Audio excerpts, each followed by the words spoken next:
मुख्यमंत्री जी कहते हैं कि 100 में केवल 4 बेरोजगार हैं। हमारे उत्तर प्रदेश वाले जो इंजन है, जो छोटा इंजन है, जो सरकार का छोटा इंजन है बीजेपी का, वो क्या कहते हैं कि 100 में 4 बेरोजगार हैं। क्या ये बात आप मानोगे कि 100 में 4 बेरोजगार हैं? किसी गांव में चले जाओ आप, सब के सब बेरोजगार बैठे हैं नौजवान। हर चीज में इन्होंने सब बेच दिए, कारखाने वारखाने सब बेच डाले।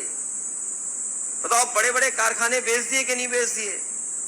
जहां सरकारी नौकरी मिल सकती थी, आरक्षण मिल सकता था, सब खत्म कर दिया। हमें एक ही चीज पता है कि भारतीय जनता पार्टी को सबसे ज्यादा घबराहट अगर किसी दल से है तो वो है समाजवादी पार्टी से, क्योंकि उन्हें पता है कि कोई मुकाबला कर सकता है तो वो समाजवादी लोग हैं जो मुकाबला कर सकते हैं बीजेपी का।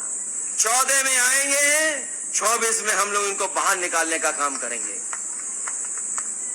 पुराना हिसाब किताब है हमारा और आपका और इन लोगों से।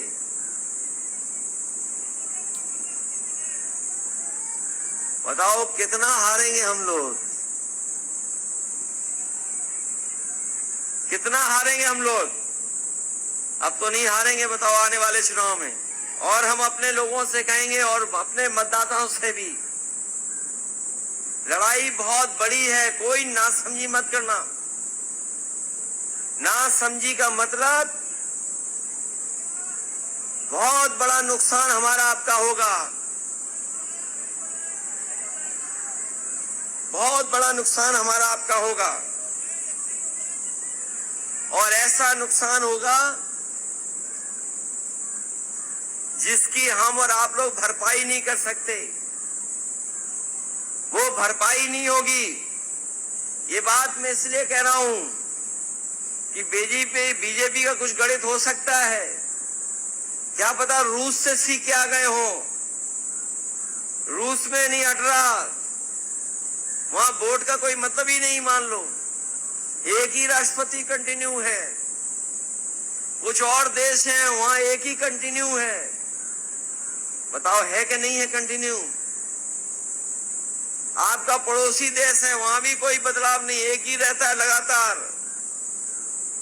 इसलिए हमें और आपको नशे में डाल करके, हमें और आपको कुछ समय समय पे सुंघा के और वोट ले लेते हैं। इसलिए हमें और आपको सावधान रहना पड़ेगा, जागरूक करना पड़ेगा लोगों को। जब जागरूक कर ले जाएंगे हम लोग तो हम लोग मुकाबला कर ले जाएंगे। और जब तक 24 का चुनाव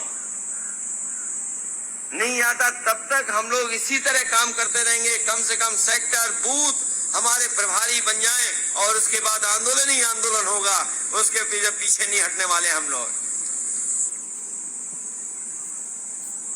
हम जानते हैं अपनी माताओं बहनों के लिए विशेष अवसर हम लोग रखेंगे हमेशा। और जब कभी सरकार बनेगी तो आपके लिए विशेष योजनाएं चला करके किस तरीके